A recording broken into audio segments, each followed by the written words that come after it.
Chỉ bay ule wai le ar tui karon siam pol do na tui nâu khat ka chum photanga wai run var zung ne ka deng soma mar chashing pum khat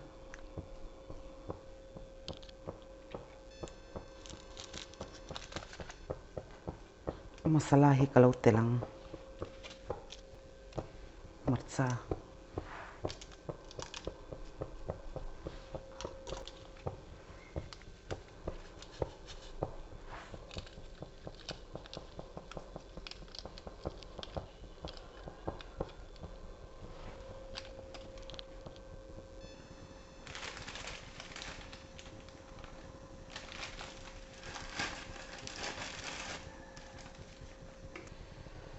wai hi pek khat ka siam do na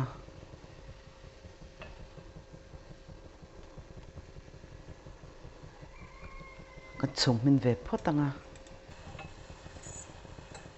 amin to a dhania aya khan ba khor te ka du chana tel theya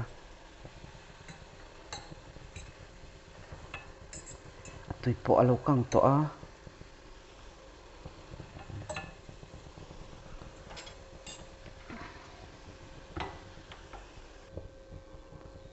ar tui pum ni nen ka siam do na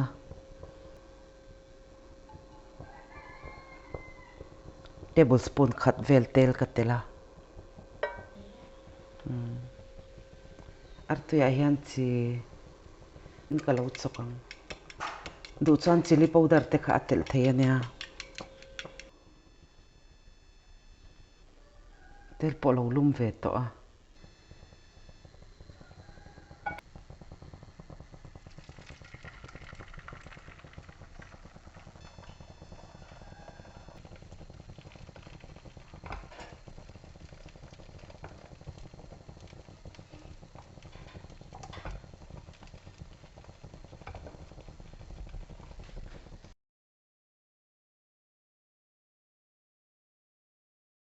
ar tui hi ka kang sen deuh hlek do na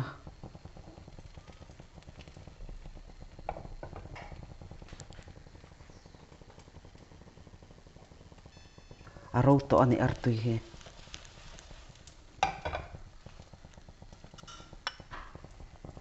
kan wai chum kha gesi heti lai hianin a hniama ka da a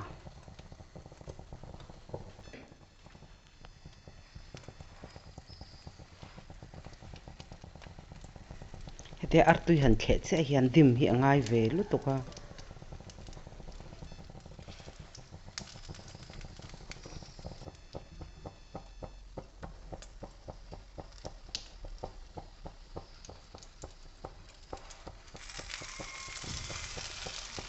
le nu hi chuan rei angai to lwa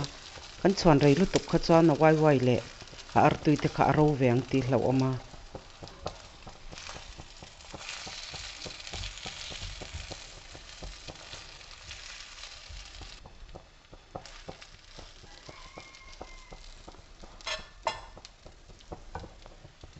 gas ka off